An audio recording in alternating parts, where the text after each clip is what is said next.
What's going on, guys? Welcome back to another video here on my channel, and today we're going to be talking about my favourite songs throughout the month of June. So yeah, let's get into the video. So June was a bit of a crazy month, obviously coming off of all the Black Lives Matter stuff during May, end of May I think it was, and beginning of June. Obviously the world was crazy at the time. As a byproduct of that, a lot of amazing art comes out of it. So in a way, you know, although it's a tragic circumstances, it is great to find some beauty within the madness. There was a few good songs that really, you know, they really emphasize how I think people are feeling about the issues and stuff.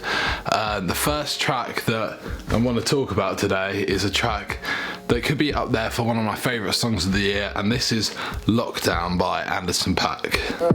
The people are rising.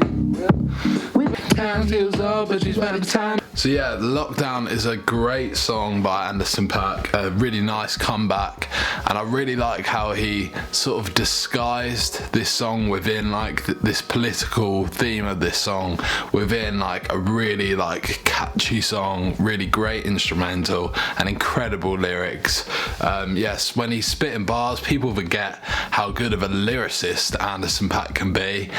You know, Oxnard, it seems a while ago now, but he is still, you know, sharp as ever. And yeah, some of the lyrics throughout this track is really good at like basically saying, like, you know, some of my favourites is where he talks about this is so mad that COVID's still a thing. This lockdown, we've always sort of forgotten about it because they forced us to come out of it, not that we wanted to, which is yeah, clever lyrics throughout, and it's just an incredible catchy song with a great instrumental. Yeah, very like, you know, old school funky, typical Paak style. But yeah, I really rate this song, Lockdown by Paak. Yeah, this is definitely on the list of my favourite songs. Next up, and continuing with this theme, is the J. Cole song Snow on the Buff. Obviously this song, it was a bit controversial as he sort of almost, I don't know what the way to describe it, but he sort of made it like seem like, I don't know, a lot of people took it to mean that he didn't want black women to speak out on the issues that are currently in the world at the moment.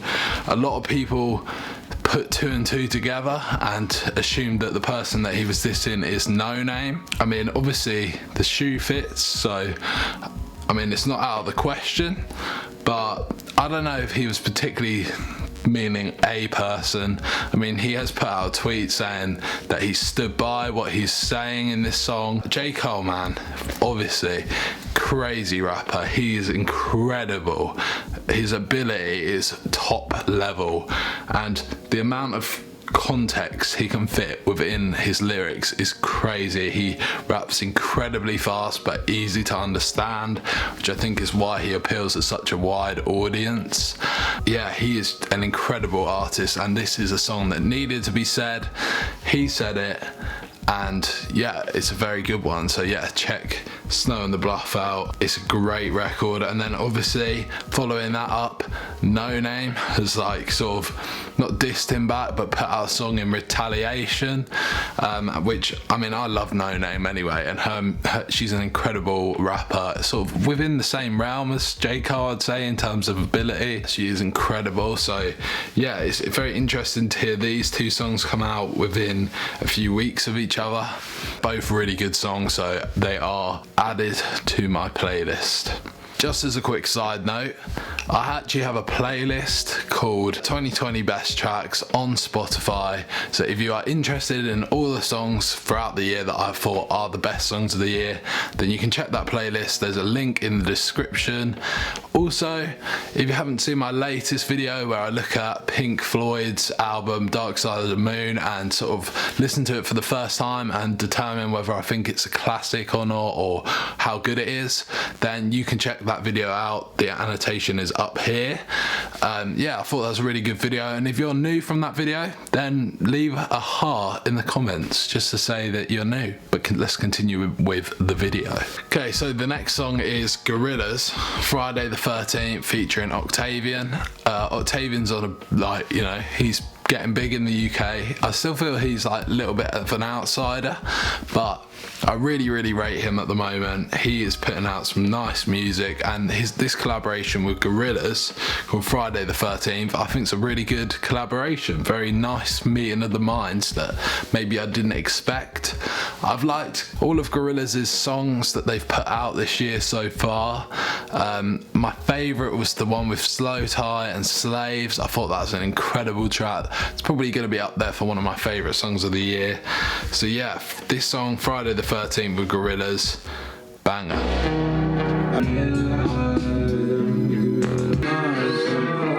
Next up, I want to talk about two songs that feature Denzel Curry, who, if you have been watching my videos for any amount of time, you will know that I love Denzel Curry. I think he's such an underrated artist, and I'm really enjoying all the music he's been putting out at the moment, and even all the songs that he's been featured on at the moment are banging. We got two here. We'll talk about Little Scammer That Could by Padad 4000, never heard of this guy, with featuring Denzel Curry. I mean, Denzel just comes through on this beat really hard. The instrumental is crazy. I'm not sure about that 4000 guy, he's just alright on the track, but the rest of the track is carried through by Denzel, and yeah, this is an incredible song. Taking pictures, I just be posing. They grandma swiping, all I got is grandma see they hit the running man. I'm not sitting in the kitchen every day. Yeah, the way the beat goes on that song is crazy. It's so good. Yeah, not necessarily a song that says a lot, but definitely a song that I really rate. So yeah, check that out. It's called The Scammer That Could, or Little Scammer That Could, sorry. So yeah, check that out now. That's a great little track. The second song is Pig Feet, and this is by Terence Martin, who I'm not too aware of him, featuring Kazamai Washington, G Perico, and Denzel Curry. Basically, it's a really crazy jazz rap song. This song does a good job of just like invoking emotion within me. It just makes you like fear, and like the start, honestly, when I first heard it, I was like almost like sweating. It was so like moving, and the rapping is a bit manic, and the whole thing is manic, and I think it really does a great job of sort of, you know, explaining the times that we're in. So yeah, this is another one that, you know, it's a sad situation what's going on at the moment in the world, but songs like this really do help to encapsulate the emotion, and I'm sure we'll look at these kind of music in 10 years time or something and be like, wow, that is crazy. The world was crazy then. And Pig Feet is the name of the song, and it really does represent the crazy world we're living in. Next up is a song by Jessie Ware called What's Your Pleasure. This is her latest single, and this is another one with a really nice instrumental. She put out a song earlier this year called Save a Kiss, which is almost like a throwback, almost like disco house song. So yeah, and this one's sort of on the similar wavelength. She's an incredible artist, one that maybe has never been given the recognition she deserves in the UK, which is a real shame. But nevertheless, with songs like this, hopefully she can get a bit more popular and yeah, get a bit bigger in the UK. The final song we're going to be talking today is called Weird Fishes by Lianne La Havas. Now, this is another song. She's released quite a few singles from her forthcoming album, and yeah, this is just another one that's really got a nice instrumental, very chilled, laid back, luscious production on this one. It has an incredible vocal by Lianne La Havas. I'm extremely excited for this album to come out next month. I've enjoyed all the singles coming off of it so far. She's an incredibly talented singer slash songwriter. So yeah, definitely looking out for more from her in the future, and excited for that album. The song Weird Fishes, really nice again. My favourite single from her so far for this album is Paper Thin. But yeah, this is up there for me. And so yeah. What's up guys, so it's future Ollie coming at you. Just wanted to say, I forgot to say that this song Weird Fishes is actually a cover of Radiohead. I've never heard any Radiohead before, so yeah, I didn't know that it was a cover, but I have found that out now. So yeah, I've been thinking about doing a reaction to Radiohead in Rainbows, I think it is, or OK Computer, one of the two. So if you'd like to see that video, be sure to hit the like button. But now going back to past Ollie. Bam. Weird Fishes, Lianne La Havas. If you haven't heard about her, definitely check out her music. I think you're really gonna like her. So we have reached the end of the video, guys. I want to say thank you very much for watching. I think I'm gonna do one of these a month, summarizing all the songs that I've enjoyed from this month. I mean, I haven't listened to that many albums, so there might be more album tracks here and there that I'll add to my playlist. But yeah, don't forget, you can check out that playlist down in the description below. And yeah, if you have enjoyed, like the video, subscribe if you are new, and thanks for watching. Bam. What's up, guys? Welcome back to another video here on my channel.